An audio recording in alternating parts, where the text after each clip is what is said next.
Hi, welcome back. Today we're going to make Inner Mongolian lamb potato stew. We're going to first prep our ingredients by cutting the lamb into large chunks and then setting it aside.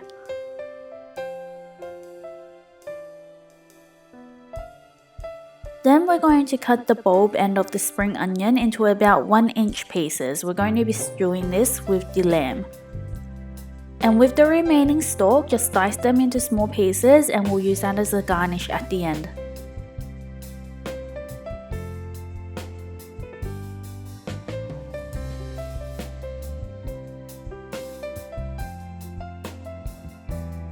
Then we're going to slice the garlic in half, and if your garlic has been sitting around for a while, there might be a root that's growing inside, so just remove that.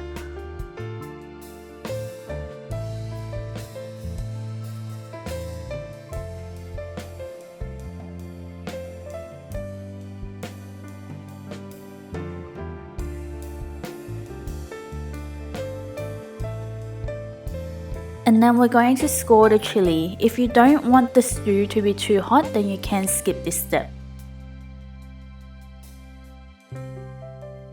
Then we're going to peel the Sebago potato and cut it into small pieces. We're using 2 different potatoes because the Sebago potato is flourier and will break down more easily, creating what's more like a potato soup. We'll then peel the red delight potatoes and cut that into sort of larger chunks as well. These potatoes are firmer, so when we're stewing it, it won't break down as much as the Sebago potatoes.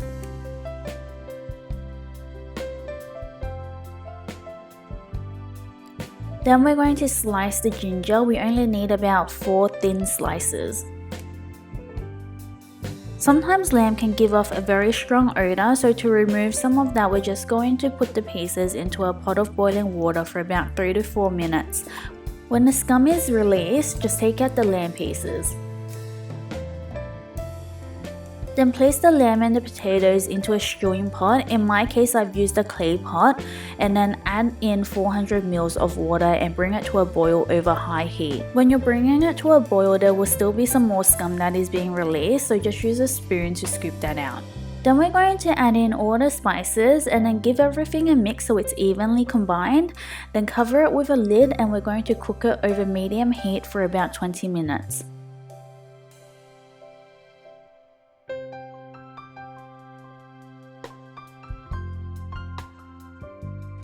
After 20 minutes, you should see that the potato has broken down. If it's still not broken down and you've got some large chunks, just use a spoon to mash it up. We're then going to add in the soy sauce and give that a mix. If you feel that the soup is too thick, you can add in some more water. Add in the red delight potatoes and then make sure it's covered with Add in the red delight potatoes and make sure it's covered in the soup, then cover it with a lid and cook it for another 20 minutes over low heat. Now that the 20 minutes is up, we're going to take it off the heat and add in the diced spring onions. And that's it, we're done. These are usually eaten with oat noodles, but if you don't have that, it goes great with a bowl of rice as well. Thanks for watching, and please remember to like and subscribe.